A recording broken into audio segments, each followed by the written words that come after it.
We are joined now on the phone by John Phunk, one half of DJ production team Granite and Phunk. You're in Arizona, normally live in Florida. Do you get to spend much time there? In Florida? Yes, in Florida. Oh, yeah, we spend lots of time in Florida. Miami, Florida is our home base. My partner lives in downtown Miami, and I live a little further south in a small town called Key West. Very popular town, even if it's that small. Was it hard to move from Texas, or was Miami an easy choice? Well, Miami was an easy choice, and it was the best choice for us because of the quality of producers that were already out there, and the scene that is out there is just more to our sound. And although we miss home here and there, we realized we did make the proper choice in getting out of Texas and get into a city which is just known for its tremendous vibe and tremendous sound. Miami is quite a hot spot for producers to live. I know Marcus Schultz was there. I believe he's moved on. Cedric Gervais, Oscar G, etc. Do you get a chance to hang out with them, or? Oh yeah, always. Always. We're always hanging out with our producer brother in there. The Austin Lees, Armin Peñas, Cedric, of course. We see him quite a bit, and it's fun to hang out with these guys. They're our heroes, and besides swapping music stories, we get to swap other lady stories or whatnot. Now, traveling, producing, DJing, and of course stuff like media interviews, is it all part of the fun, or is it, really the industry job that you sit down, you have to focus every day? Yeah, I feel like we're working 24/7. I know a lot of people will look towards our lives because this is what we do for a living. This is how we earn our keep. And, some months are good, some months are not so good. And some people look at us as being on permanent vacation. But I always feel like I'm working. Because anytime I hop online, anytime I answer the phone, it's usually a gig, a production, a gig, a radio interview, and I'm trying to sell ourselves. We're trying to stay in the game. So I always feel like we're working, and sometimes that takes some of the fun out of it. Like when we first started, pretty much when we do the gigs, that's when we have the most fun. But everything else is really work, hard work. Now, if you weren't doing this, what kind of profession do you think you'd find yourself in? Oh, that's a good question. I don't know. I was in the retail industry for 10 years and decided I needed to give my music career a full 100% shot. So I'm not sure what I would be. I think now that I've been out in Key West, I'd like to maybe just be I don't know, a professional tanner. There you go, pool boy. Or maybe fishing all the time. How did you go about getting the experience you needed once you knew that music was what you wanted to do? Did you take courses? Did you have a mentor, et cetera, and so on? Well, along the lines, you always pick up guys that are going to show you the ropes. But we were both Larry and I were both very much involved in rock and roll and industrial when we were growing up. So we've always been musicians, and we did that kind of music. And then we just slowly moved on to a more electronic sound and had different partners as of about 4 or 5 years ago that just weren't matching our desire and passion. So we just chose to maybe hook up. We chose to hook up and see what we could do, and here we are 4 years later, and we've done okay. I think we've managed to do some big things and play some pretty cool places, and we were very lucky with our very first release that got picked up by Tool Room Records and was remixed by the industry's best, Mark Knight, Martin Ten Belden, Lee Cabrera. So as soon as those guys' names were attached to our name, it just put us really out there for everyone to notice. So were you guys, family, friends? Did you go to high school together, or how did you meet? Oh, no. I'm actually 12 years older than Larry. So we actually met during a time in which the scene was kind of dead in Dallas, Texas, and we were both in the scene. And funny story is actually we both dated the same girl. So I dated her first, and then we broke up, and then 3 months later they dated, and then we became great friends, all three of us, and the rest is gap history. Something to jar him about later on, I'm sure, late at night.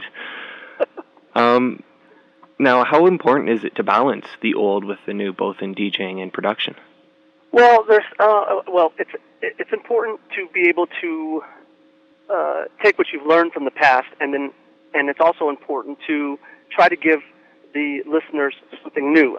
It gets pretty stagnant out there. It gets pretty stale with some of the sounds, and so I think it's our job to kind of always keep creating this type of new sound every 6 months or so. It doesn't have to be drastic, but just little things here and there that, keep it sounding very fresh. And I think that's where we've been able to succeed as American artists in the world scene, is that we have a very unique sound to where we're from. I mean, people rarely believe that we're from Texas, that we come from Texas and we have this sound.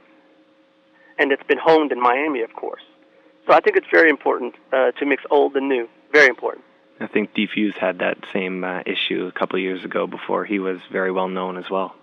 Oh yeah, definitely. I remember I was just involved in that whole rave scene with another cat when he was a big player down there in Austin and Dallas and Fort Worth. He was always there, and at one time I was looked up to him very highly, and then 3 or 4 years later I crossed paths with him, I guess, in Miami at conference, and he was like, "Hey, I'm a big fan of your music," and that was just kind of crazy, thinking where I came from and where he was, and to just cross paths like that and have him kind of like give some kudos. You guys have a new track out in August, This Real Life, on Tool Room Records. Any of the boys on Mark Knight's label have a crack at a remix, or someone else? Well, I know Noir has already remixed, but aside from him, I'm in the dark about that. I have no doubt that the remixers will be, outstanding. The project has been with us a very long time. It is our finest work, I believe, and so we're just ready for it to get out there. Every time we play it out, it just destroys the floor. So I'm really excited about finally getting this one out and about. And Noir's remix is very sexy, and I'm just ready to hear the other remixes as well. Now, how long does it take for a turnover? For example, for this track, when was it produced, and if it's out in August? Well, This Real Life, we just finished a month or so ago, but the actual project has been signed since the summer of 2004. It was just a different sound then, and by the time we finished that sound, and the sound had changed in dance music a little, and Tool Room sound had kind of changed, it kind of got lost in the shuffle.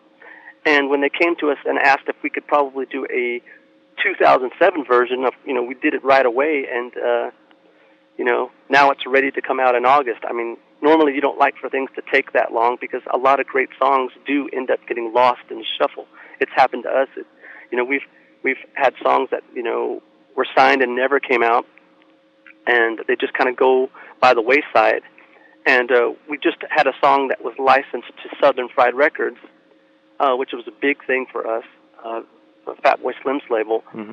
And this track was done in 2005, and it's 2007. So we're ready for some of our newer things to kind of get going, but we realize that the way the industry is we're probably looking at 2008 for some of these stuff, some of the stuff that we're working on now to come out.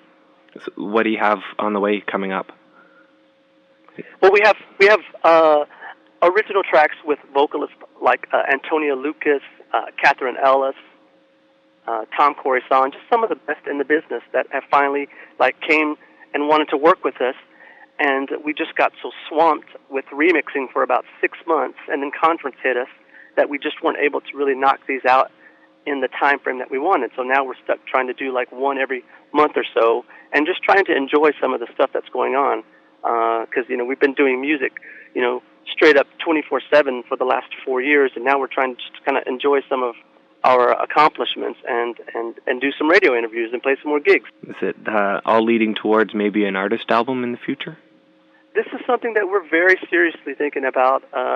Because of our rock backgrounds, we just enjoy that element a lot more, and doing songs. Even our work now, with quirky song structures and whatnot, leans towards that. We just really like to do songs, and I would love to just do, an artist album with 4.5-minute songs, very catchy, poppy stuff. This is something that, it's in the works as we speak. Now, is there someone you'd love to just get your hands on, say, okay, you're doing vocals, you're playing guitar, and let's just make this track? Is there anyone in the world that if you could work with them, who would it be? Oh, well, let's see. That's a Tribe Called Quest. I would love for them to do some an old school rap, and as far as the guitar player, Kevin Shields of My Bloody Valentine has always been my favorite. These are very underground names, but that's our style as far as the music that we listen to. no really, big star or over-the-top star would interest us. I mean, unless they came to us and there was a lot of money, yeah, sure, we'd do anything. But, as far as just like our own taste, those kind of cats. How soon before we see the first ever non-human DJ, which, selects and mixes music through artificial intelligence? Is that the, time you kind of give up on the whole DJing industry? Well, I mean, I don't know. I talk about this all the time when I go to a club or I go to a bar and they're paying a DJ, and if he's not very good or if he's great, it's sometimes, it's just in the background, and I think sometimes these guys would save a lot of money if they just simply played a jukebox. I know that sounds strange coming from me because I'm trying to make a living doing it, but I mean, it's true. I see this. I think they just like to have that live element of somebody doing something. But I've been to many places in which it could have easily just been a CD player or jukebox and the same vibe would have been created. So I hope it's not too soon, but I know some places have done it, and I hope that it never affects me, like, directly. Now, I guess finally, what's coming up for the two of you in the next few weeks or months? Well, I'm in Scottsdale, Arizona, doing some gigs, and Larry Granite's holed up in the studio trying to finish some stuff. And then we've got some gigs in Miami, some gigs in the Dominican Republic. We're doing a big festival there. We're finally getting to Chicago later on this month, which is a big thing for us because we've had some good tunes up there that have done well. So I'm glad to get up there, and hopefully someday we can get up to Canada. Well, looking forward to it. There's a couple places and quite a few people that are kind of praying that they see your name on the bill in the next few months. Absolutely. Hey, everyone, this is Fabulous Funk with Granite and Phunk, and you're listening to Sorry about that. No problem. Hey, everyone, this is Fabulous Funk of Granite and Phunk, and you're listening to DJ Amps on Amplified Radio. Ow! Hey, everyone, this is Fabulous Funk, and you're listening to the newest hotness from Granite and Phunk. Hey, this is Fabulous Funk of Granite and Phunk, and you're listening to Texonic Radio. Ow!